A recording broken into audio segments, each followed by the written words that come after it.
I've stated previously, episodes 3 and 4 of The Acolyte were not good at all. Particularly episode 3. No, particularly episode 4, I said was just so poorly written. But something I mentioned about episode 4, if you remember, and you watched my other streams, was one of the things I hated about it was how short it was. It was extremely short, and it abruptly ends in a very awkward and unsatisfying cliffhanger. And then the next episode picks up right where the previous one left off, and it's also very short. And it's loaded with action scenes. And I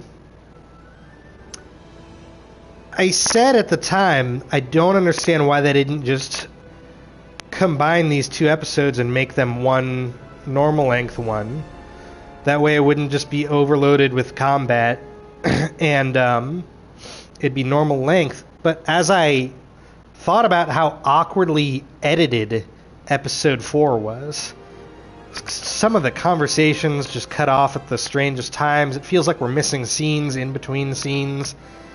And you look at the titles. Let's pull them up right here on Disney Plus on my phone. Every title for every episode of The Acolyte is, it follows the same format. So episode 1 is titled Lost/Found. Episode 2, Revenge/Justice. And then episode 3 is Destiny. And episode 3 is just a very long flashback. It starts by saying 15 years ago, and then it shows you the two twins who are the main characters of this show. And it shows you a couple days of their lives. Hydrate. Oh, thanks, Boston. I'm going to hydrate with tea. Alright, let me get into this.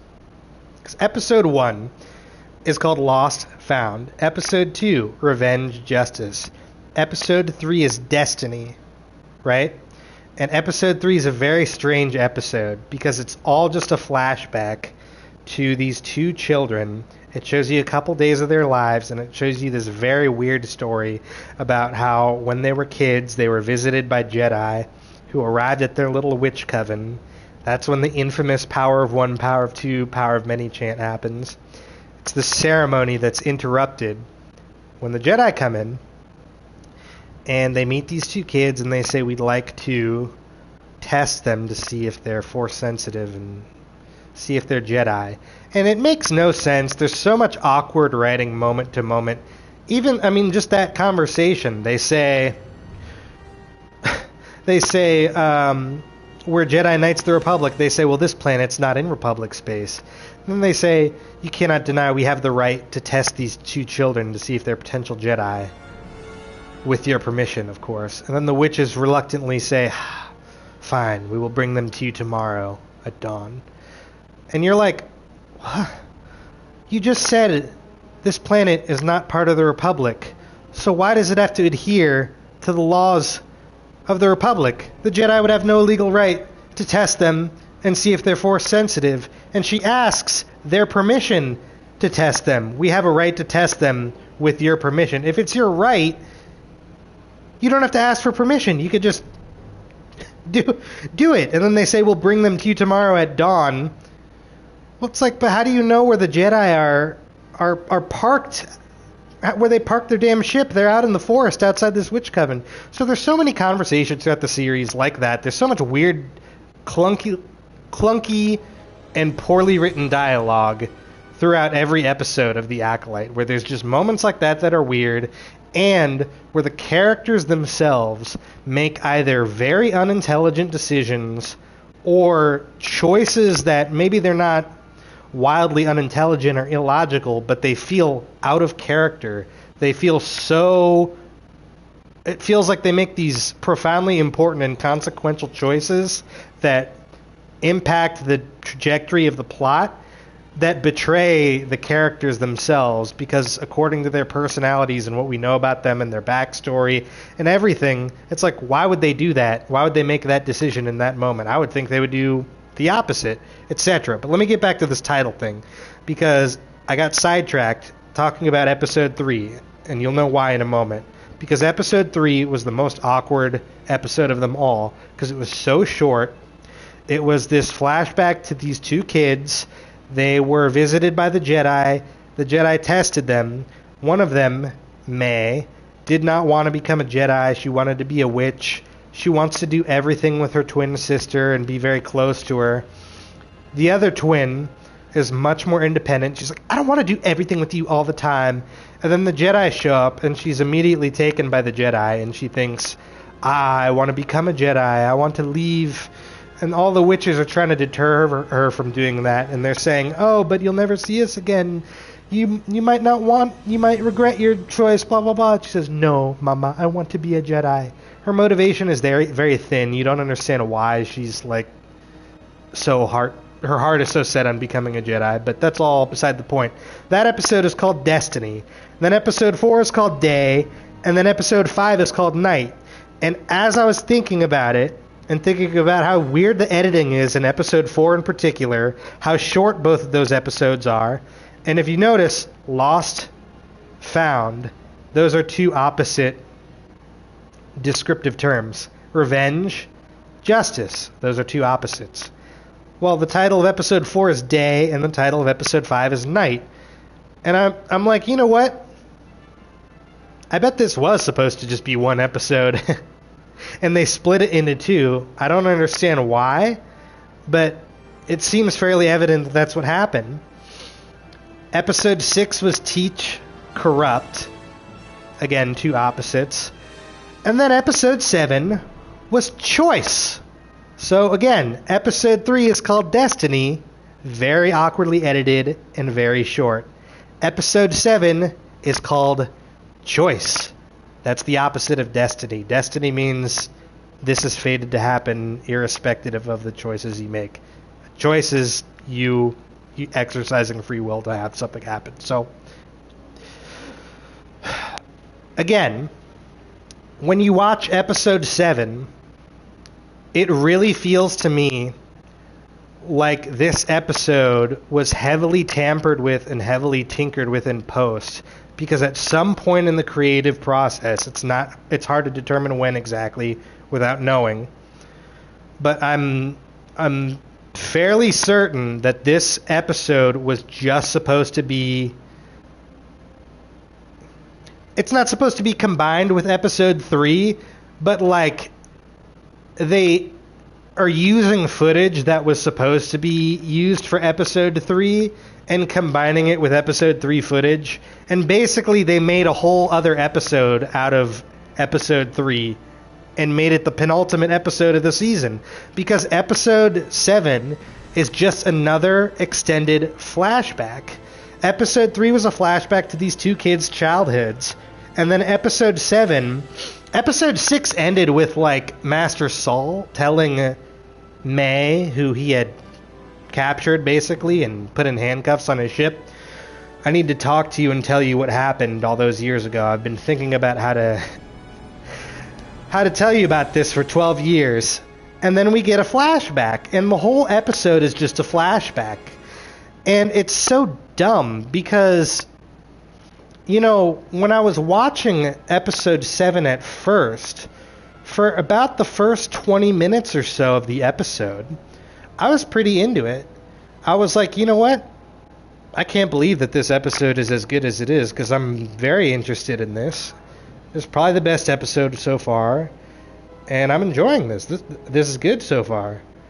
But I'm telling you, in the last 10 minutes of the episode, shit just goes fucking crazy, and it is weird, dude. Basically what we get, episode 7, it starts with the 4 Jedi. The young one, I think his name's Torvald. He's played by the guy who played Joffrey's brother in Game of Thrones. So he's like a baby-faced kid. I don't know how else to describe it. He's probably like my age, but he has kind of a baby face. Carrie Ann Moss. The Wookiee Jedi, I think is Master Kanaga or something is the name of the character. And Jedi Master Saul. And I'm telling you, Jedi Master Saul, throughout this whole series, has been the one and only character that I've really liked a lot. I think he's a great character until this final episode, at least. But I've really liked Saul. The actor, at first, I thought he was a little miscast because he seems a little young for the role, and the voice he uses kind of threw me off. But I like his performance. I like him. He comes across as a more compassionate Jedi with a more steady hand. It's a little less dogmatic than the rest of the Order, and they aren't constantly deferring to their code and to the Jedi Council to make decisions for them. He tries to do what he thinks is right in the moment. He follows his instincts, the will of the Force, you could say, and he's very likable for those reasons, if nothing else. And he's a badass fighter. So I like him, and episode 7 is largely framed from his perspective. So it's retelling the events of episode 3, but from his point of view. It starts with him and the other 3 Jedi in the forest, in the woods. They're collecting moss samples, walking around. You don't really know what they're doing. And then it shows them at night sitting by the campfire, and Torvund, I hope I'm getting his name right, is so frustrated, and he says, "We've been here for 7 damn weeks. This is boring. I just want to go back home to Coruscant." And Carrie-Anne Moss is like, "Calm yourself, young Jedi. Control your emotions, etc." The usual Jedi stuff. And he says, "Well, at least if I knew, why the hell we're out here, if we were doing something meaningful or something that felt important, I'd be on board." And Saul explains to him we're looking for a vergence in the Force. Because a long time ago, there was a disaster with a huge ship or a fleet of ships that tried to go into hyperspace.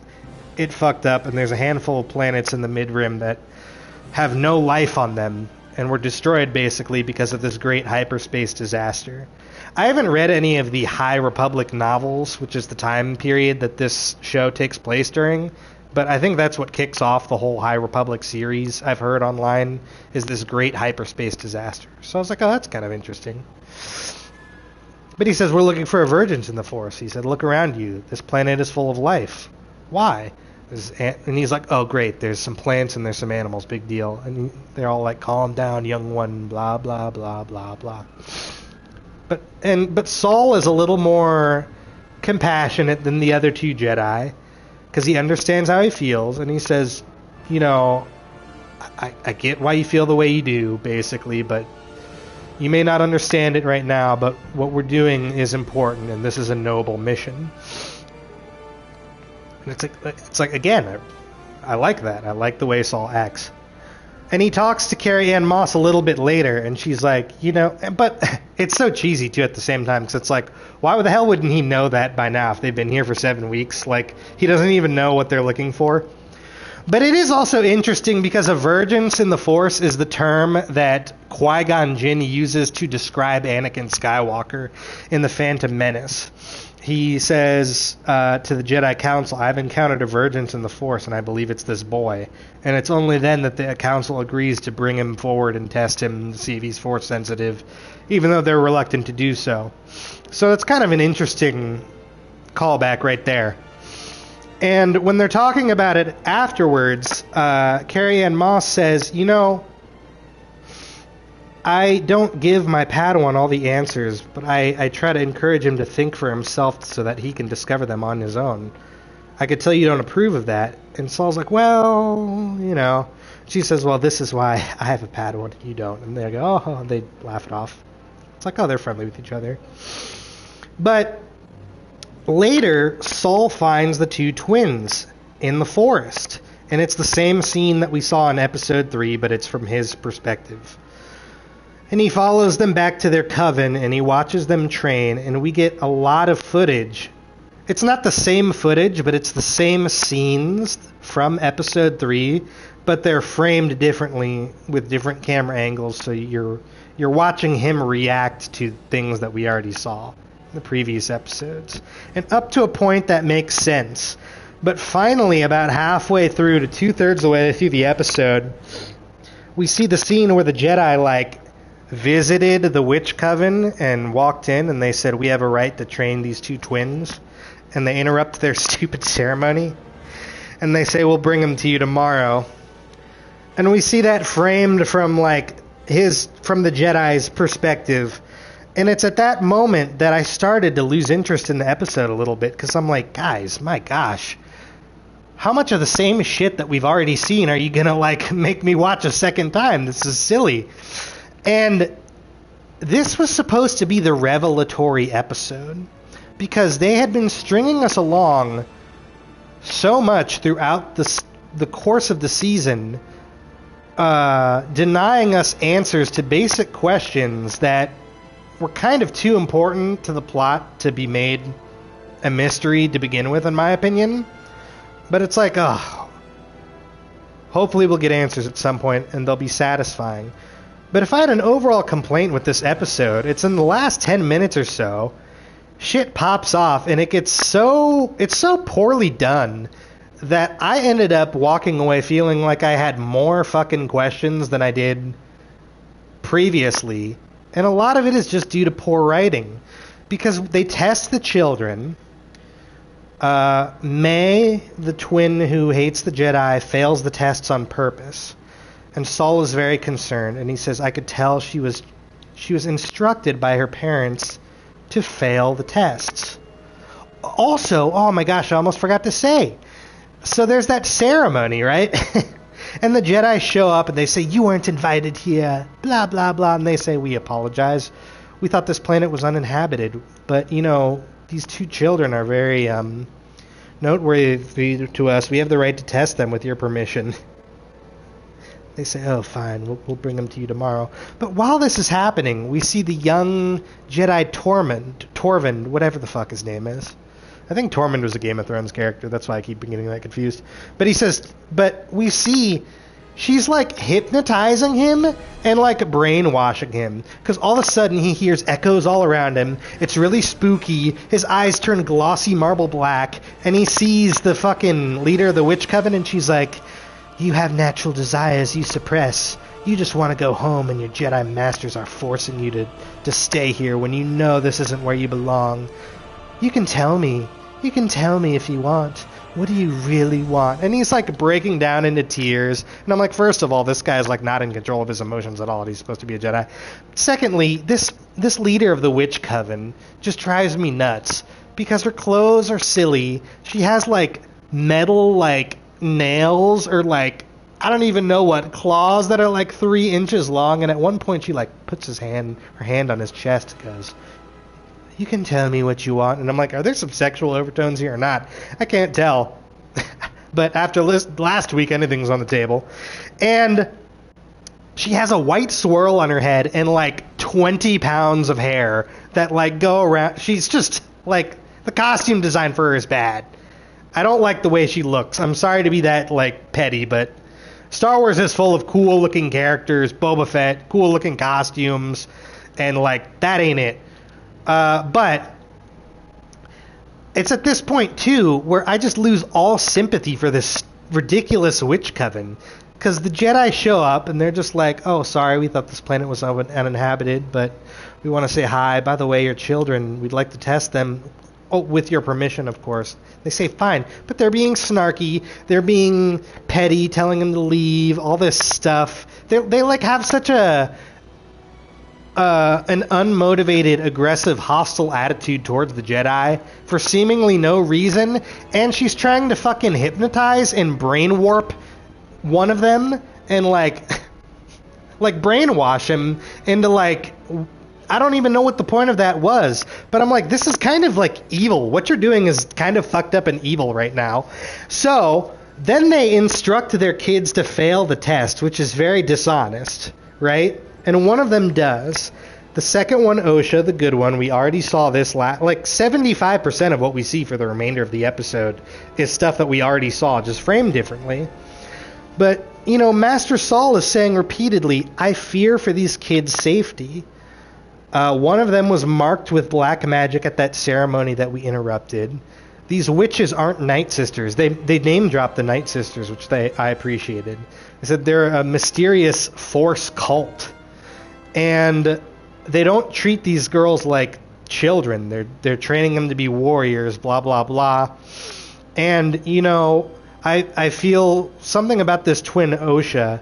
I feel like maybe the reason we were brought to this planet was so that I could find her. Maybe she's meant to be my Padawan.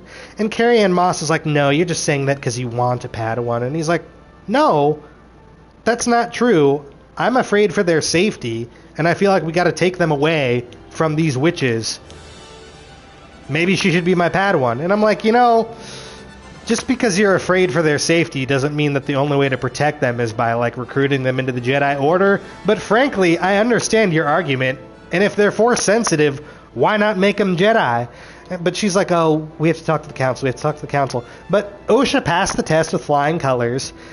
They take her blood, and they say, oh, her M count is super high. Which is so dumb, because it's like they're unwilling to use the term midichlorians because everybody hates, like, prequel haters just, like, fucking hated midichlorians, but they hated the concept of midichlorians. So it's like they're afraid to name drop and use the term midichlorians again because people whined about it so much in the past. But it's like, well, if you use the term M count instead of midichlorian count, but it's the same thing, like, you're not fixing. You're not negating what people hated about midichlorians. You're just using a different word to describe the same thing. But they say their M count is super high. This girl wants to be a Jedi. She passed the test with flying colors. I feel like she's meant to be my Padawan. And I feel like she's in danger if we leave her here with these witches. I think we should take her. And it gets confusing. It gets very confusing from this point forward because Carrie-Anne Moss says, well, the Council said no. But Torvin, the young kid, freaks the fuck out because they say, I don't think they're twins. I think they were created using the Force, artificially. These women created them. Only super powerful Force users could have done that. I don't think they're twins. I think this is one consciousness or one being that's split into two. We need to investigate further. And Torvin goes, I got it! That's it! This is the Virgins. We can fucking go home now. Let's get out of here. And he gets on his speeder bike, and Saul goes, no, wait, Torvin! And he chases after him. But he rushes to the Witch Coven, and he gets to the entrance, and he goes, oh, they locked the front door. We can't get back in. And Saul catches up to him, and I'm thinking in the moment Saul's going to say, calm down, Torvin. We can't just rush in there, blah, blah, blah. But instead he says, oh, they locked the door? I'm afraid for the children's safety. All right, let's climb this wall and get in. So I'm like, okay, I thought you were just rushing after him to stop him. Now you're, like, going along with him. But they go inside the Witch Coven, and there's this standoff, this big dramatic standoff that happens between those two characters and all the witches who are gathered in this courtyard. And just before then, there's two moms. There's one mom who I already described with the silly costume, who's like the leader of this witch coven. Her name's Mother Anasea, and she's human. The other one is like a Zabrak alien, and she's much meaner and more aggressive. And May is like throwing a temper tantrum because her sister wants to be a Jedi. And Anasea puts her in timeout. She says, go, calm down, get out of here. And the other mom takes her by the arm and drags her outside into the courtyard. She says, you want to stop your sister from being a Jedi? Then go stop her. And she takes her axe and swings it at her daughter, and her daughter stops it using the Force and throws her back. And she says, good, get angry, go stop your twin. And so she rushes to her room. And I'm like, guys, these witches are fucking evil, dude. They're like downright evil. They're using the dark side of the Force, I think. They're participating in weird cult rituals, singing lame songs. They're brainwashing the Jedi. They're lying to their kids. They're encouraging one of them to attack the other. That's like child abuse right there, emotional abuse. Like some social workers or something would take them away, if not the Jedi. I don't have any sympathy for them. But the episode is so poorly done, I just don't know if the show wanted me to feel that way or wanted me to have tremendous sympathy for these witches and to feel like it's an awful thing what happens next. Because Saul and Torvin confront the Jedi in this courtyard, and it's this big dramatic scene with operatic music it's just supposed to be just such a profound scene. But it falls flat in my opinion, because like they're having this confrontation and they're like, we're here for the children. And they're like, oh yeah, you want to train our daughters and have them be raised by an institution instead of an actual family and, you know, parents who love her. And they're like, okay, we're not here to talk about that. We're here to talk about their origin. And they'll look at each other like, oh shit. And he's like, the twins, where did they come from? How were they created? They're like, leave now, get out of here. And the mean Zabrak lady draws her weapon. And in the meantime, May rushes out into the courtyard, and the Jedi, Torvin, in self-defense, sparks up his lightsaber, and May says, help me, I started a fire and it's spreading, I don't know what to do, which contradicts her character motivation in Episode 3, because in Episode 3, she has an argument with her sister, and she says, I'm going to stop you from being a Jedi. You can't leave. And she says, how are you going to stop me? And she says, by killing you. And she locks her in the fucking room, and she throws this lantern on the ground, and it starts a fire. And just minutes ago, we had her abusive mom say, get angry and go confront your sister. So you would think that was done in a fit of rage. But now they're contradicting that and trying to say, oh, it was an accident, because she took her Jedi journal, she lit it on fire, and then she tossed it on the ground, and the fire started to spread, and she freaked out, and she ran into this courtyard to get help. And it's so strange, because I thought that the fire story was maybe a cover-up or a conspiracy, and maybe the Jedi just wiped out and slaughtered these fucking witches and lied about it and blamed it on the fire, but the fire wasn't really the thing. Because the whole compound is made of metal. It's made of stone. She is in a brick hallway, and she tosses a book on the ground, and it starts spreading like fire like crazy. And by the time she gets to the courtyard, there's like mini explosions going off, and the fire's going everywhere. And I'm like, what? So there was a real fire? This is ridiculous. But the worst scene is when, I hate to say it, the worst scene is when they're in this courtyard, and she goes, leave, Jedi, and pulls out her axe. And the Torvind kid pulls out his lightsaber, and May runs into the courtyard and says, help, fire! Oh, oh, oh, oh, oh. And Mother Anastasia goes, no! And she turns into black smoke. Picture the smoke monster from fucking Lost. Yes, I'm bringing back Lost, and yes, I'm going to bring back KOTOR too. I do that every episode, get used to it. She turns into the fucking black smoke monster, and then Saul is like startled, and he looks over and he sees Osha, or he sees May, but he thinks it's Osha, and he says, Osha, and he's trying to protect her, and she starts turning into black smoke. So he goes, oh fuck, and he strikes Mother Anastasia, and she goes, ugh, and he catches her in his arms, and he has this look on his face like, oh no, what have I done? And the music's like, oh, oh, oh, oh, and she goes, I was gonna let her leave with you and become a Jedi. Thanks a lot, asshole. And dies. And it's like, the tragedy. Oh, and I'm like, what the fuck are we doing here? This is ridiculous. What the fuck is happening? Dude, he just saw you turn into a black smoke creature, and the other one is about to attack, and he self-defensively stabbed you. I would have done the same thing. This is like those things where, like, well, I'm not even going to go there. But it's like, guys, like, the Jedi are not even in the wrong here.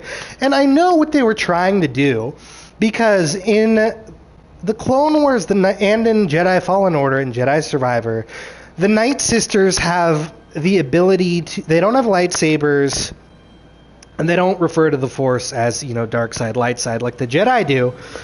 But they have the ability to use the Force in a different way than the Jedi or Sith do. They have different abilities, and it manifests itself differently. Whenever they use it, there's like this green mist. And one of the things that they can do is they'll disappear into mist, and then they'll reappear somewhere else. So it's not like literal teleportation. even though it appears to be teleportation to the untrained eye or to a non-Night Sister, but they'll disappear into mist, and it's almost like force invisibility, I guess, because they'll travel somewhere else very quickly and then reappear.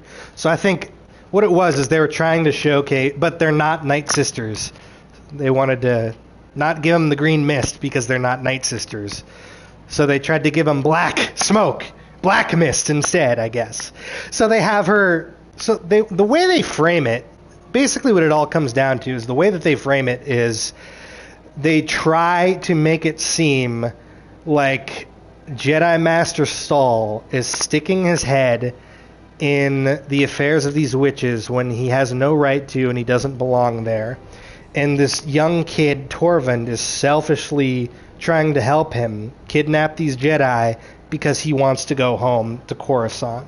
And so these two showed up and murdered their mother in the heat of the moment and during a tense confrontation,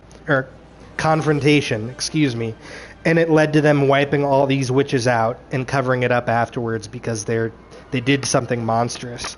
And these poor witches were supposed to have such sympathy for them because the Jedi killed all of them just to get their two daughters because they were afraid of their daughters because they were created artificially or whatever the fuck. But I have such a problem with that, and it's not because of their retconning the lore or any of these other things that I've seen some other people complain about. First of all, I have a twin sister in real life, and I don't spend a lot of time thinking about that because I have multiple sisters. And whenever I was young, sometimes I would be in high school and people would learn, or middle school even, they would learn that, your so-and-so is your twin? Do you guys, share the same thoughts or, do the same things or blah, blah, blah? And we'd always be like, no.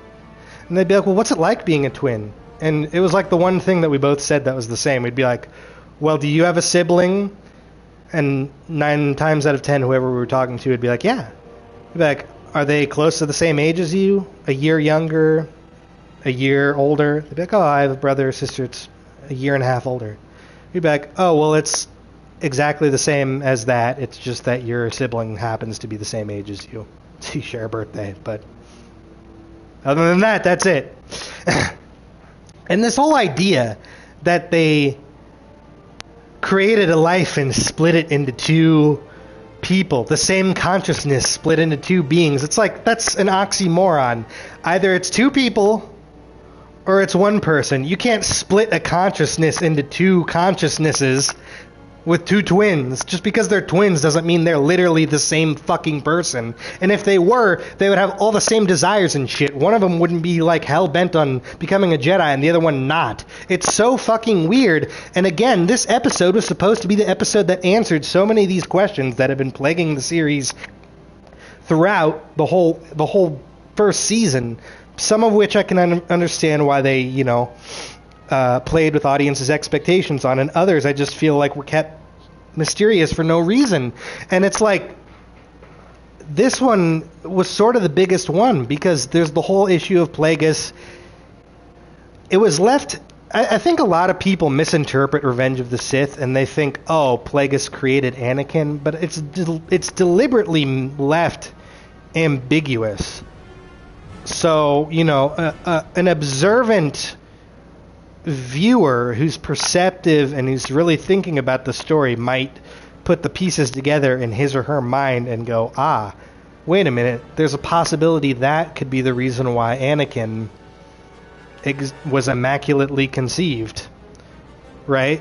But it could have been just a miracle, pure immaculate conception, something else. We don't know. Here, it's very clearly articulated that these twins were artificially created. Artificially meaning not through sex. We'll just say that bluntly. But it's well, then how the fuck were they created? And we don't have that answered in this episode. What we just get is a very long flashback framed from Saul's perspective, where in my mind, I've gone through it in detail. I'm sorry for rambling so long like I always do, but the bottom line of this episode is up until this moment near the end, I don't feel like the Saul really did anything fucking wrong. I don't feel like the Jedi, this whole group of Jedi did anything wrong at all. And these witches did. They brainwashed them. They were mean to them. They lied to their twins. They forced them to fail the test dishonestly. Then when one of them passed the test, the mom told the one sister to basically attack her other sister to prevent her from leaving.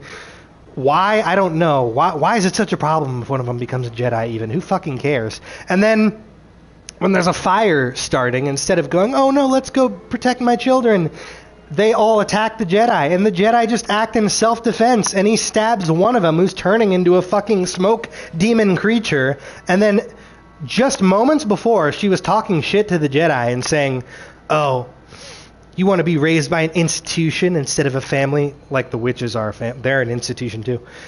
Oh, yeah, the Jedi, the all-knowing Jedi are here. They didn't know that we were here. You don't belong here, blah, blah, blah. And then the minute Saul stabs her, he goes, I was going to let her become a Jedi. It's the right thing to do. And then she dies. And I'm like, that's not what you were acting like moments ago. But then as soon as that happens, these witches get angry and they all start shooting dozens of arrows at Torvin, and Torvin is just blocking them. He's not fighting back. He's not redirecting the arrows and shooting them back and killing the witches. He's just blocking them with his lightsaber in self-defense. And the other mean Zabrak lady, who was, I don't know if it's the wife, the mate of Mother Anasea, starts attacking Saul with her axe weapon. She's like, and Saul turns off his lightsaber, and he's just blocking it with his fists and not fighting back. And she's like, fight me! Fight me! And I'm like, what is this acting? This is ridiculous. And he's just like, no, I won't fight you. And I'm like, the Jedi aren't doing anything wrong. And then they all disappear into black smoke. They all disappear into black smoke. And then they go, ah, ah. And you hear this echoey voice. It's like demonic voice. It's like, you should not have ever allowed him to come here. And Jedi Master Saul thinks that the voice is referring to Torvin, and he's like, well, he's my partner and my friend. She's like, I didn't mean him. And then the Wookiee Jedi, Master Kalnaka, who was chasing after them, he's arrived at the compound.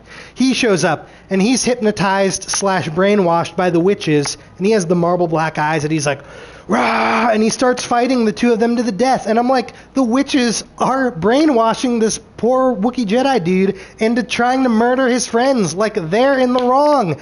And then it shows them all sitting next to each other by this well, and they're like, and they're like holding hands. And I'm like, this is even sillier than the power of many. Like, give them a chant where they're like doing voodoo, and they're like, Rashko Maja or something. Instead, they're just like,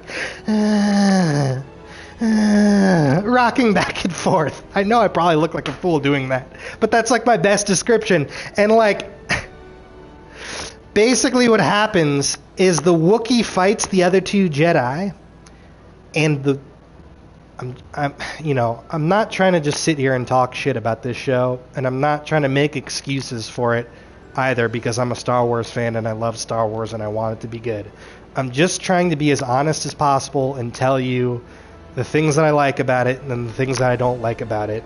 The things that are good, I describe why I think they're good. The things that are bad, I describe why I think they're bad. And I mean, again, one of the good things about this show, you just can't deny, unless you have no objectivity at all and you're just trying to be a hater. The combat and the action scenes in this show are sick. I mean, they're all pretty badass. They're all good. They're the best lightsaber fights and the best martial arts choreography and shit that we've seen in the Disney era of Star Wars by far. And when the Wookiee Jedi throws down with the other two Jedi, it's a pretty cool action scene. But it's just... It almost becomes frustrating. It's not nearly as bad as this, but something I could compare it to is in the final season of Game of Thrones, right? For anyone who's seen it, which is almost everybody because that show is so popular. If you watched the whole thing, I think it was episode 5. It was the penultimate episode of Game of Thrones, right? That was when Daenerys goes crazy and she burns down King's Landing, and there's chaos in the streets, and the Hound fights the Mountain, and there's all this drama unfolding. And it is some great spectacle. It is incredibly well directed. It's terrifying. I mean, you see from certain characters' perspectives what it's like being on the ground while this dragon is just roasting countless people and destroying the fucking city. But as cool as all the visual spectacle is, it almost pisses you off and frustrates you even more than it would have if it wasn't a good action scene, because you're wasting awesome shit on a story that's just being so badly handled and dumb. I can't really appreciate and enjoy the action scenes as much as I want to, and it makes me angry that I'm not more into this than I am. When they fight the Wookiee Jedi dude, like, it's a pretty good scene, but it's just everything leading up to it, in my opinion, was just poorly handled. They want you to feel sympathy for these witches. I didn't personally. They want you to feel like Saul is not doing the right thing, making all these mistakes and stuff by trying to take Osha as his Padawan, and I don't disagree with his decision to do that. And I don't like how they're trying to deconstruct his character either, and make you challenge, whether or not he's as well-intentioned as as compassionate as it has seemed like he has been up until this point in the season. Because first of all, it's too early to do that. If you're going to do a deconstructionist narrative, usually, in my opinion, you can't really do that unless you've already spent a lot of time with subject matter you're deconstructing to begin with. Otherwise, it seems like you're trying to bastardize whatever it is you're trying to analyze. But, that's beside the point. He just fucking stabbed this witch lady because he didn't understand that she was trying to teleport away, and because she was talking shit, and because she used the Force to create some evil twin artificial life, and all he did is show up and try to ask innocent questions in good faith. How the hell did this happen? How is this possible? And they started to attack him, and then he self-defensively stabbed the leader when she was turning into a black smoke monster. Because he didn't understand that she didn't mean him any harm, I guess. And then he felt really bad about it immediately afterwards, and didn't try to kill any of the other witches who tried to kill him. And then they brainwashed his Wookiee Jedi friend, and his Wookiee Jedi friend tried to kill him. And the action scene ends with Carrie Ann Moss showing up to the party, and she tackles the Wookiee Jedi to the ground, and she puts her hand in front of his face for a moment, and you hear the forced rumbling of the speaker, and the witches look like they're struggling for a second, and then he snaps out of his trance and his eyes go back to normal, and then suddenly every single witch in the compound just falls dead. They all die, because apparently if you interrupt a brainwashing ritual using the Force, you fucking die? Like, what the fuck? It's so badly done that it's confusing. It leads me to question, is that really what's happening here or not? But that's what was happening. It's like they tried to brainwash the Wookiee. Carrie Ann Moss showed up and just waved her hand and snapped him out of it, because she's that powerful, I guess. Then it's like, why didn't she do that to Torvald in the courtyard earlier when he was being brainwashed? And then she snapped him out of it. And then Carrie Ann Moss says, go get the kids, go get the kids. So Sol rushes into the building, and inside the compound, the whole place is going up in flames and exploding. There are explosions, and the two sisters are on a bridge arguing with each other, and the bridge is about to collapse, and he's trying to hold it up with the Force and save both of them, but he can't. So he lets one of the kids die, May. She falls, so that he could use all of his strength to lift up Osha and bring her to safety.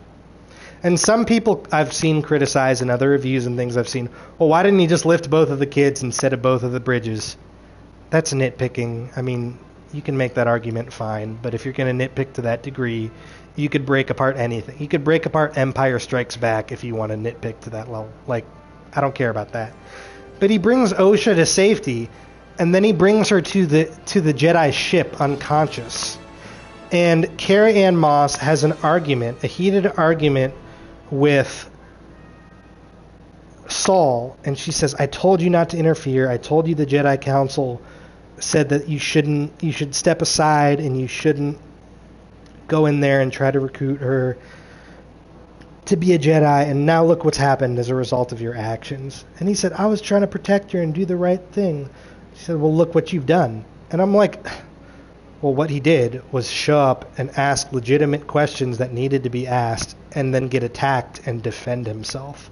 And all the witches died because they tried to brainwash a Wookiee into killing you. And by the way, Carrie Ann Moss, you're the one who broke the Force trance and technically killed all of the witches. And it's just disappointing because throughout this season, Torvald earlier was hunted down by May, and he was in a coma, a self-induced coma. He was just floating there in meditation, and they said he had been floating there for 10 years, which I have problems with. And then she shows up and hands him poison, and he goes out of his meditation and he says, I'm so sorry. I thought I was doing the right thing all those years ago. And he drinks the poison and kills himself.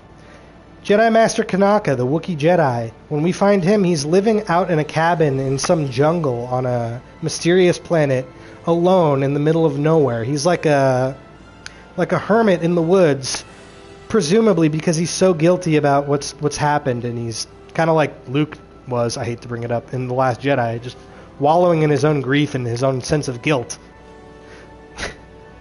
And now Saul, throughout the whole season, he's like, we're going to confront the past together. I haven't been wholly truthful with you about what happened all those years ago. And the last episode ended with him saying, I've been thinking about this for 12 years. I'm going to tell you what happened. And now we get this whole flashback that's very confusing. I don't know if it was actually half, but it feels like more than half of the episode was comprised of scenes that we had already seen in episode 3, just framed differently. And it brings up more questions than it answers. And the big important questions, who are these witches? How did they create these twins who are apparently the same person but split into two consciousnesses? And what happened to them so long ago that they all died? The answers that we get are either unsatisfying or confusing, and seemingly they don't make any sense. Also, how did May come into contact with this Sith dude who trained her? Who is he? I mean, we don't know. The whole thing was a flashback to explain stuff that really needed to be explained earlier. And I'm sorry, I get so sidetracked just ranting. I apologize. I'm really trying to keep these things short, but I always end up going long. But episode 3 was called Destiny, and this flashback episode is called Choice. And they're both flashbacks.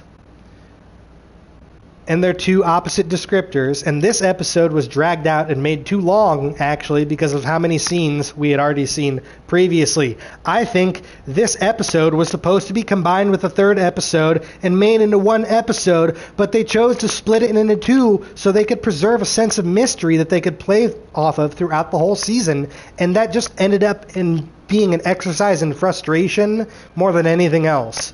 I don't know why they felt the need to do that. And if I'm wrong, I'm wrong. But, that was a terrible creative...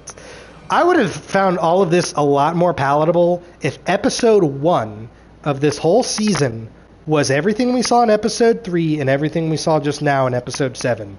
That had been the first episode of the season.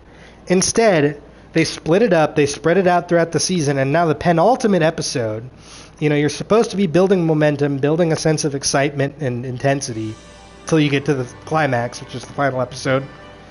It's a flashback that's not that exciting, and it's more confusing than anything else. And it ends with the dumbest shit, because they say, we need to cover this up and not tell the Jedi Council what happened.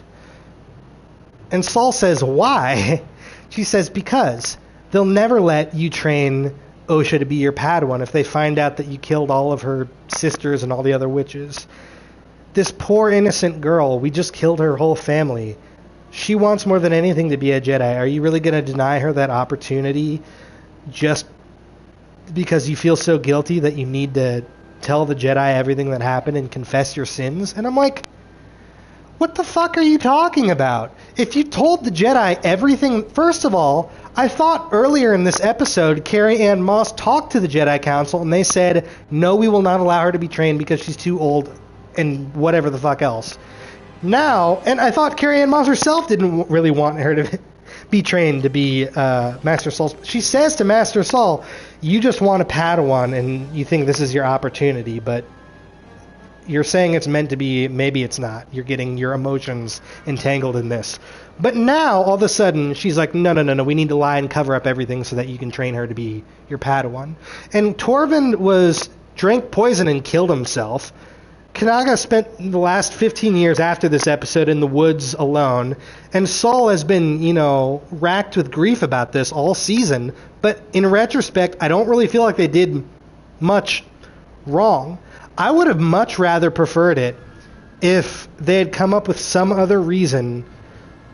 They had, said, oh, there's a prophecy that there's a group of witches on a planet that'll one day slaughter tons of innocent people. We need to do something. And they had rolled through that witch coven, just wiping these witches out, slaughtering them like in Doom, just running through hallways of the BFG, just killing them all. And then at the end of the episode, they had realized, oh shit, we misinterpreted the prophecy.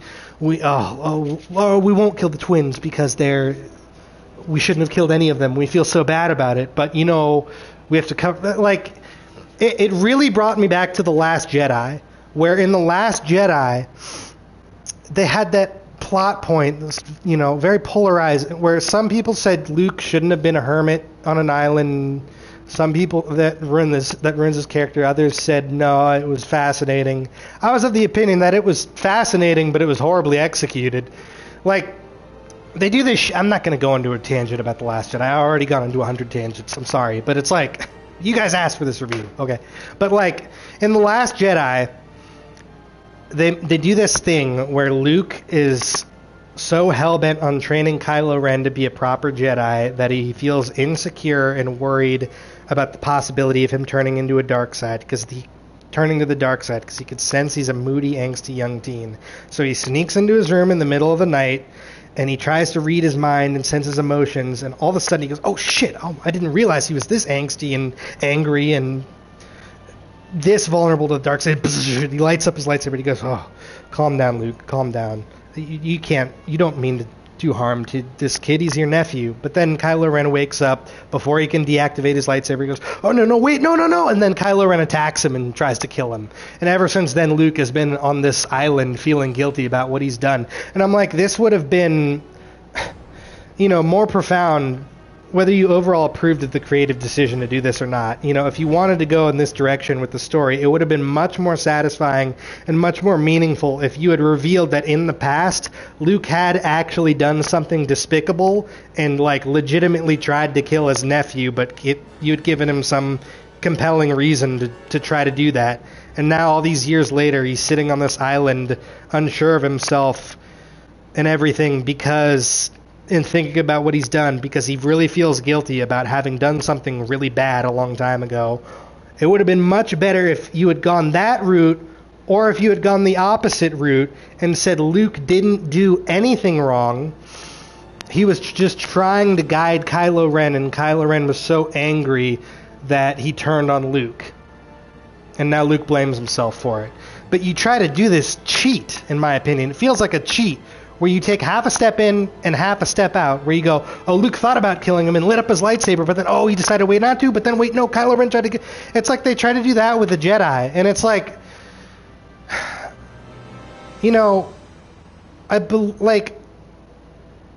don't know, man. It's really hard for me to put into words and describe to you guys without just going on and on and on. I could sit here and talk about this for hours, but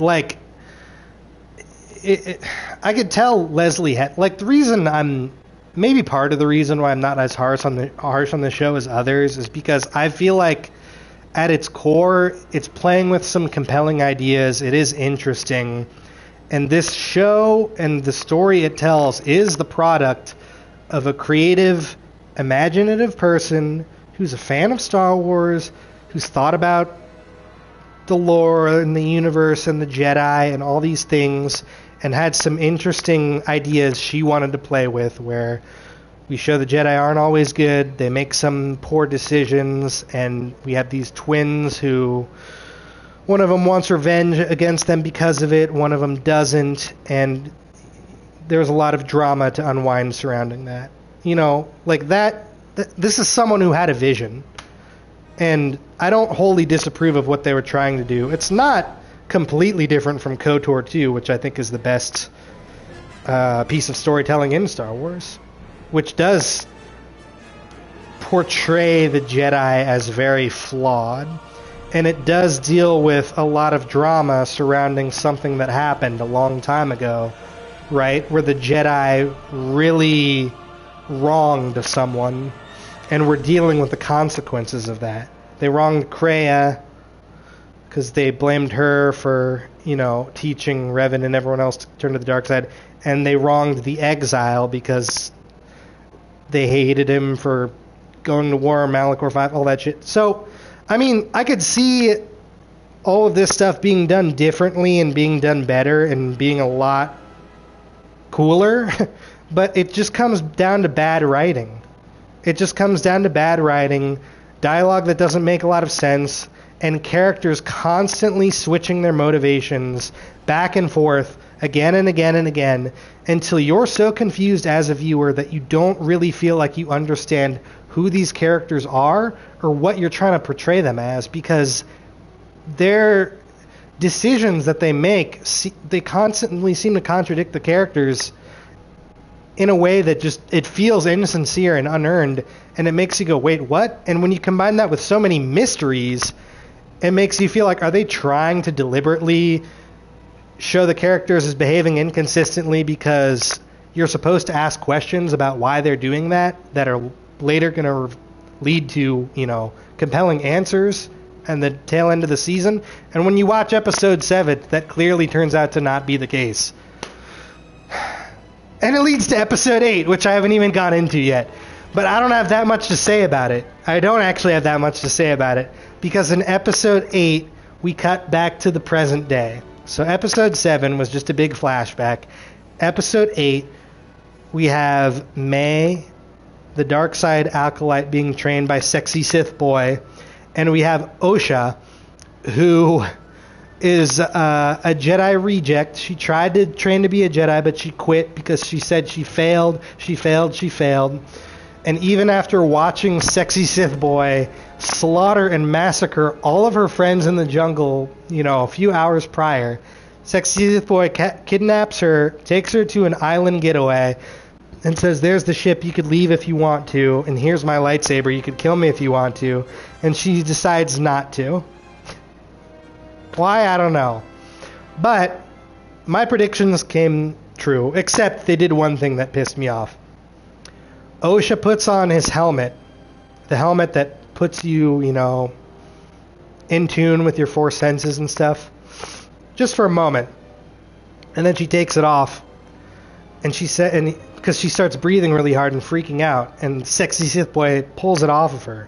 We don't even know this dude's name, by the way. I'm saying sexy Sith boy in jest, but we don't even know his real fucking name. But he pulls off the helmet and he goes, what's wrong? What's wrong? Are you okay? And she said, well, I had a vision. My sister. We need to go find her. Are you coming with me or not? And they both rush to the ship. And while they're rushing to the ship, we see a figure cloaked half in shadow, wearing a hood. He puts his hand around the corner, and we see his face for a moment. And it looks just like Darth Plagueis. If you've seen him in the expanded universe, he's a Mune. The really tall, skinny aliens that are all part of the Banking clan in the prequels. The one guy in Attack of the Clones, when Count Dooku's meeting with the separatist leaders, they're like, oh, the Trade Federation will pledge our support. The Techno-Union Army is at your disposal. The Banking clan will sign your treaty. It's one of those guys. Maybe it's not Darth Plagueis, but it looked a lot like Darth Plagueis. And I'm like, are you fucking kidding me? I don't want it to be Darth Plagueis. But they rush to the planet Brendok, which is where the whole Witch Coven burned down out of nowhere. And Saul fought them in self-defense. And then it shows Saul, and he's with May in the back of the ship. And, episode 6 ended with him saying, I'm going to tell you everything. And then episode 8 begins confusingly because we don't know if he just told her everything that we saw in flashback form or not. because they have a conversation that's so muddled where she says, oh, you murdered my mom, and he's in tears and he's defensive and he's like, I was trying to do the right thing, I was protecting you, I didn't do anything wrong. But we don't know how much she knows or not based on the conversation. But then they both rush to Brendok, so it's like, alright, there's going to be a final confrontation between the two sisters and between Sith Boy and Jedi Master Saul. And really, in retrospect, the Sith guy is like kind of superfluous to this whole story, right? Because he just trained May, and we don't even know how they came into contact with each other. Why? Why wasn't there just a witch survivor who trained May how to use the dark side, and now she's trying to hunt down the other Jedi? Because, oh, that's another crucial thing I forgot to mention. In the episode 7 flashback episode, the one survivor of the massacre of the Witch Coven was the evil, angry Zabrak Sith lady who's the mom. She disappeared into black smoke, and we never saw her again. She wasn't chanting with the other witches that die stupidly. So it's like, you know, you could have just substituted this Sith dick in with her. And the story would have made sense and been less mysterious, less confusing, and played out pretty much the same way. But regardless, they show up. Saul fights the Sith guy for virtually no reason. It's like, why are they even fighting each other? At the same time, Saul reactivates his transponder too, which is another choice he made that doesn't make any sense to me, because he chose to shut it off so the Jedi couldn't track him last episode. Then he goes back to this witch planet and he turns it back on. And then the two sisters confront each other. And I thought what was going to happen is the dark side one was going to say, I know the truth. Saul told me everything. And I'm so sorry I turned to the dark side. I love you, sister. Blah, blah, blah. Instead, they have a brief conversation where she says, Saul lied to you. He never told you the truth. I know what happened. I know what happened and you don't. And the good twin, Osha, says, fuck you, and they start fighting. And Osha tries to kill May. And I'm like, this is ridiculous. In the last episode, the Sith guy who killed all of your friends, you didn't kill.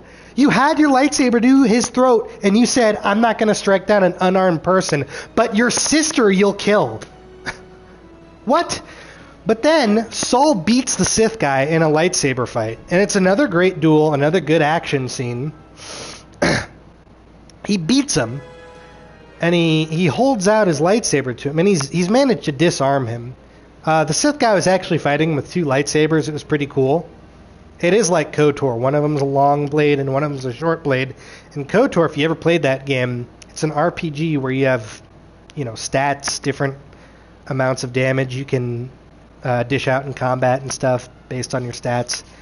And you can dual wield the lightsaber, but if you try to dual wield two regular lightsabers, you get a... what's it called? Not a buff, like a penalty, unless you use one short blade and one long blade.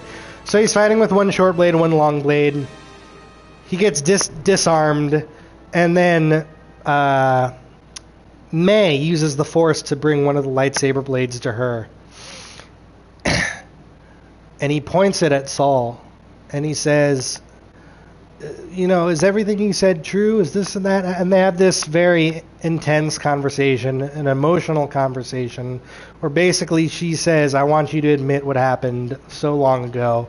And I'm confused because I'm like, I don't know how much she even knows, because I don't know how much was told to her off camera. But he says, yes, I killed your mother, but I did it to protect you and your sister because they seem to have bad intentions for you. You don't understand. You're not a twin. You were both created using the Force. Only a few other beings throughout all of history have ever managed to do that. It has to be someone extremely powerful. At which point I'm questioning, well, who else has done this throughout history? That's fucking weird. And what does that have to do with you acting in self-defense? But again, he says, I killed your mom, yes, but blah, blah, blah. And then Osha is standing just out of frame, just off camera. But then we see her, and she says, Saul, you covered this up for all these years? How could you do this? And he said, I did it to protect you and to train you. And I'm, at this point, I gotta confess, I wasn't paying that close attention. I was paying attention but I was struggling to really be into the episode and be immersed by it and to focus, because I was starting to trail off and think about other things, and I was losing interest, because all of this drama with these twins just falls flat at this point, because we don't know hardly anything about either of their origins. They're both in this witch coven. We don't know who the witches are, where they came from. They were both created by the Force. How does that work? Why did they even feel the need to throw that into the plot? They're both twins that are the same being. That makes no sense. And then we've seen one of them be dark side and one of them be light side. But like the dark side one, her Sith master tried to kill her in the previous episode. She doesn't try to kill the Sith guy. The light side one doesn't try to kill the Sith and then they confront each other and they're fighting. And now they're not fighting. We don't know how much they know or don't know, but they're both appalled that Saul covered up this crime he committed that's not really a crime. And now the truth is coming out, and just all of the emotional resonance you're supposed to feel surrounding these twins just feels hollow to me, because I'm just not invested in the twin story anymore. The one character I really like is Saul, and they're trying to frame him as a bad guy because in his moment where he could be earning redemption, right, for this crime he committed so long ago that was a mistake made in earnest. Now he has the chance to take responsibility for it and own up to it and say, I'm so sorry for what happened, but I was trying to do the right thing and I made a mistake. But this is why I did it, and I'm sorry. I know I hurt both of you. I could see that now in retrospect. And instead he's not doing that. He's doubling down, saying, well, what I did was right because I did it for both of you and I didn't mean any harm. And you're supposed to feel like Saul is failing both of them. In the same way that Obi-Wan did, in my opinion, in Return of the Jedi. When Luke said, why didn't you tell me that my father is Darth Vader Anakin? And he said, well, I told you your father was a great Jedi who turned to the dark side, which is true from a certain point of view. In the same way that the Jedi Masters in KOTOR 2 really failed the Exile. And if you play light side, there's an incredibly profound scene near the end of the game where the Exile scattered up the Jedi who exiled him so long ago, and instead of seeing the mistakes they made in the past, they double down on them. That's the way you're supposed to feel. But it's like Saul's the one guy I like, and Osha and May, I don't feel like I really know them very well at all. And the Sith guy, I just don't care about because he's a very hollow character. He looks cool, good actor, badass fight scenes, but he's a non-character. So it all ends with Osha when Saul refuses to take responsibility. Osha goes into a rage and she says, you want to know why I quit the Jedi? You want to know why I failed? Because I've hated my sister for all these years. I couldn't control my emotions and my passions, so I quit because I knew deep down I was a failure. But I shouldn't have hated them, Saul. I should have hated you. And the lightsaber she's holding, which is Saul's lightsaber, turns red. And then they kill Saul. And I'm like, first of all, when Anakin turned to the dark side, his lightsaber didn't immediately just turn red. But secondly, that's a nitpick. Again, those are little nitpicks. You could forgive them in the grand scheme of things. But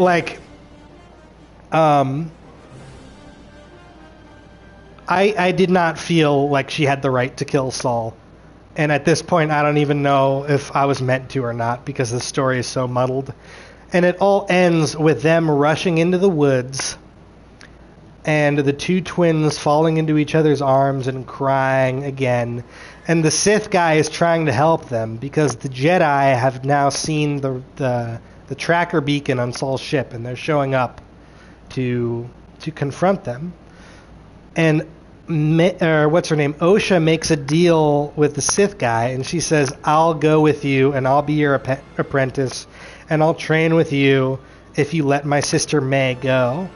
And they say, well, May will never be safe. The Jedi will show up, and they'll take her, and they'll use her to find me. And they say, not if you erase her memory and wipe her mind. And, I'm not against the Jedi or the Sith using the Force to erase someone's memory or wipe their mind. They do that to Revan in KOTOR.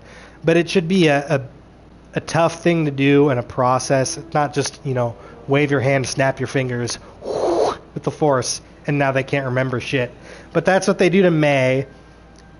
I don't understand why Osha feels the need to be this guy's apprentice if she thinks that he's an evil killer.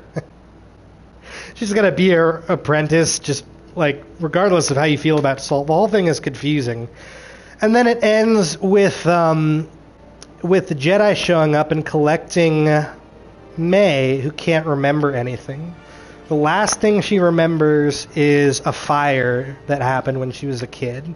And she says, I think it was my fault, but I don't really know. And this green Jedi lady who's Jedi Master Saul's friend, and she's the only one in the Order outside of the 4 people who have died who knows the truth about what happened to the Witch Coven. She explains what you remember is an incident that happened a long time ago with my best friend Saul. He was a compassionate, wise Jedi Master.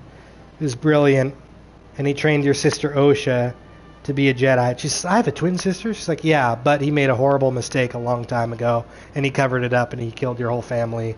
Blah, blah, blah. And then, immediately after, it shows her testifying to the Senate and to the Jedi Council and talking to Yoda. But Ki-Adi-Mundi isn't there. Why did he need to be thrown into episode 2 or 3 earlier? I don't fucking know. You could have at least showed him at the end, but no. But she covers it all up. She says Jedi Master Saul killed all of the other Jedi. Not May, not Osha. She doesn't tell all the other Jedi there's a Sith. She said Jedi Master Saul, a long time ago, killed all of these witches, and he covered it up. And he felt so guilty about it that he went crazy and he killed the other 3 Jedi Masters. And then we showed up on this planet that was the home planet of these witches just the other day, and he appears to have killed himself. And then the episode ends with her walking into a room to talk to Yoda about everything that happened. Except we don't actually see Yoda, we just see the back of Yoda's head for a second. And then the episode ends. I guess setting up a season 2. So not a lot of answers to many pertinent questions. We don't know what happens to either of the twins. Very anticlimactic. Also a little too long. It's weird. Most of these episodes are too short. This one is a normal runtime, but it felt too long because it was slow. Not that much happened in it. And they kind of ruined the character of Saul, in my opinion. And then they tried to end with all of this emotional shit with the twins that just rang hollow to me because, as I already explained, I just don't care about them anymore. And I guess the Sith guy, we still don't know anything about him, even though this show is called The Acolyte and it's supposed to be all about the dark side of the Force and everything. Still don't know anything about him other than he might be Darth Plagueis' apprentice, which is very weird to me. Very weird to me. Maybe that would imply that the Sith guy was the one who created the twins, right? I don't know. There was another implication that he was a Jedi and he got cast out of the Order. But, like, it's not really answered. There's just too many things that aren't answered. And the whole thing was just a little frustrating to me, and it felt like wasted potential. There's a lot of good aspects of the show. The fight scenes are good. Music is good. The camera work and the cinematography doesn't feel that different from the original 6 Star Wars movies, which I kind of like. I like how this new era of the High Republic is being explored outside of the novels now.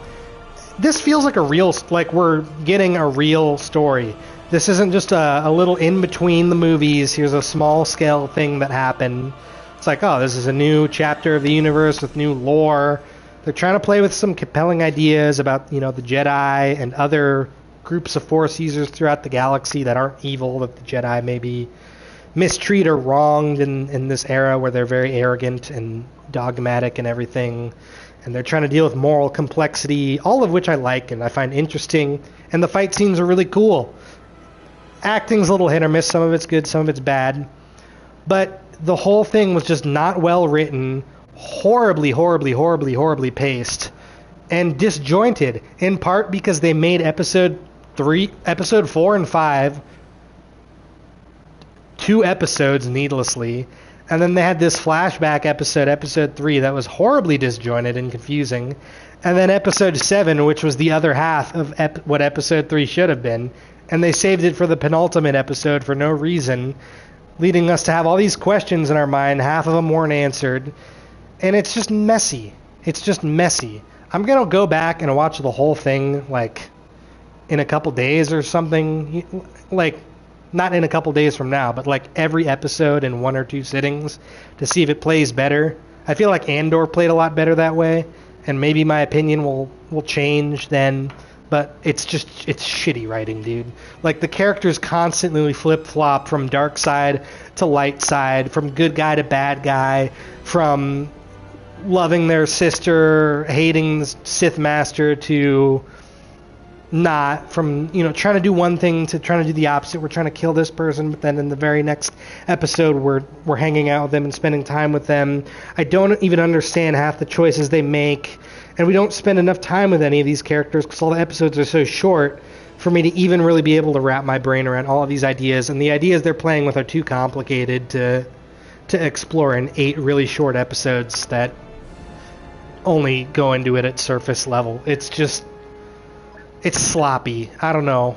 I don't care about lesbian witches. I don't care about a few cheesy moments here or there with the power of 1, power of 2 chant being cheesy, or a lightsaber headbutt being ridiculous. Every Star Wars thing has a ridiculous moment here or there. There are episodes of the Clone Wars. The Clone Wars I love. I think it is so much better than any other Star Wars series. There are bad episodes of the Clone Wars, man. But the movie that started it all, the Clone Wars movie, was not very good at all, in my opinion. But, if the story as a whole works, you can forgive that stuff. And, stop calling the show woke. Stop going off about all these things. I don't hate it because of Leslie Headland. I don't hate it because of any of that superfluous shit. I don't feel like it lived up to its potential because of the way so much of the story was written and handled. So, I'm sorry that went on so fucking long. I'm sorry. But you guys asked for it, and I gave it to you. There's my final review of the last 2 episodes. Let me look at what you guys said.